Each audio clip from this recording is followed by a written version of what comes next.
The twigs, the needles, the branches, even the trees will burn down, sometimes to a low stump or even a hole in the ground. Not like this one. This was the big Coffee Park fire in Santa Rosa, where 4,700 homes were turned to white ash. And look at the trees. Why aren't they missing along with the houses? Many of these are pine family relatives. Eucalyptus against that road there, or whatever that is, against the road. Those are eucalyptus back there, the round ones. Those are so flammable, a cigarette lighter in your hand can light those on fire. A green leaf, light them right on fire.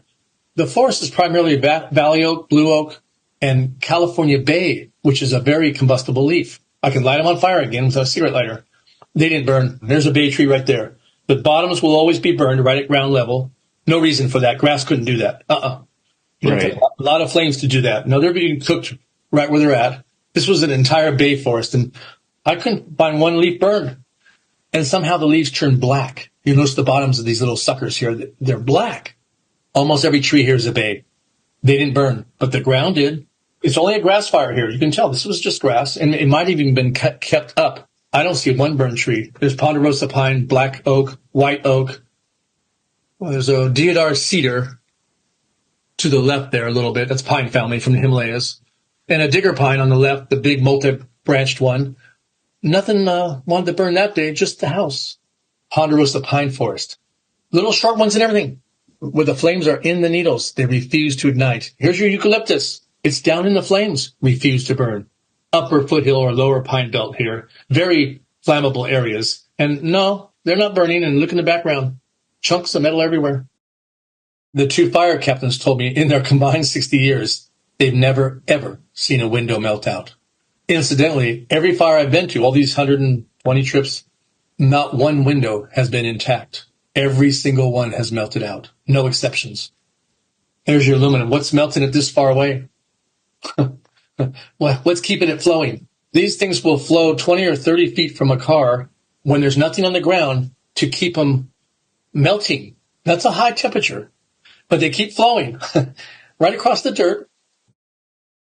Here's a fence line. They all look like this. Burn at the nails, burn at the ground. The only place they burn is at the ground and wherever the metals were. What fire does that? A normal fire would burn the post from the bottom up, not skip spots. No, they favor the metals, of course. This is a tall post, perhaps 5 or 6 feet high, and way up high, eye level, just the nail area burned. Here's this board. What really burned? The nails on that board. This little guardrail is a park guardrail, and actually it's all wood. There's no metal here. The cross member, the long ones, and the post are all wood.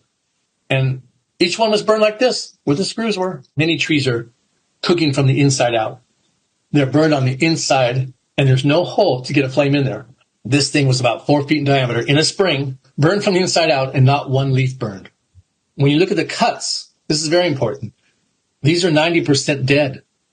They should not have that heartwood. The dark area is the heartwood. It shows me these things were cooked from the inside out. Here's a soil bag. It still had soil in it. That was there. The tennis shoe was there. And you see the black. There's black everywhere. A cushion for your chair. I see this chainsaw in the back of this pickup truck. The window melted out at 2,500 degrees. All the tires burned completely, leaving the slinky-like steel belts. That plastic should be gone completely, down to the metals. Didn't happen. There's so much white ash in some of these photos. It looks like the heat would have been really intense. However, it didn't reach very far. Why is that? Why is everything reduced to white ash versus... Well, I'm going to have to say it's because of the extreme heat. It's a different kind of flame. To me, these are microwave-based flames.